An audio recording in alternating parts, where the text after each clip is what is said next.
There's a new Honda Odyssey in Japan, and it has two trick features we wish would come stateside.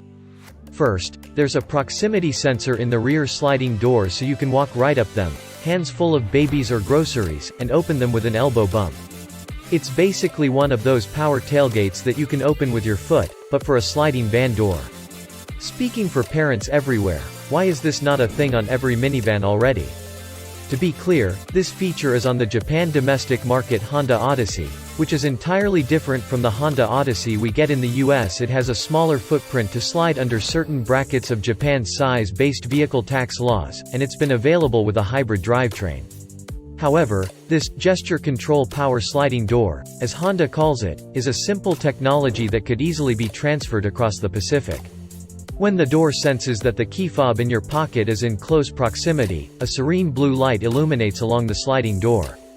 Then you can either wave your hand in front of it, keeping a distance of 1 to 5 centimeters, or hold your elbow over for a split second, keeping a distance of 1 to 3 centimeters, and the door opens with a beep. Of course, you can open the door via a traditional tug on the handle too.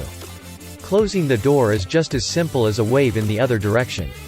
At any point, you can tap the light to stop the door in mid-movement. The Odyssey has another feature that could be useful on all cars, minivan or not, called Reservation Lock, that automatically locks the car after all doors are closed.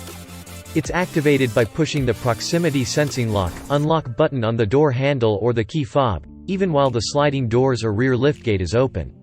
Rather than an annoying beep reminder, the car simply waits until doors and hatch have shut, then issues an audible and light flash notification that the car is locked. This would be a tremendously useful addition to all cars, as it lets you lock the car before you've grabbed all your kids and your gear. Who among us hasn't loaded our arms full only to realize that we must now fumble for the key fob or push the lock button while keeping hold of a bundle of bags? Here, you simply walk away like an action hero from an exploding car, never looking back. Except the car's not exploding, it's safe and secure.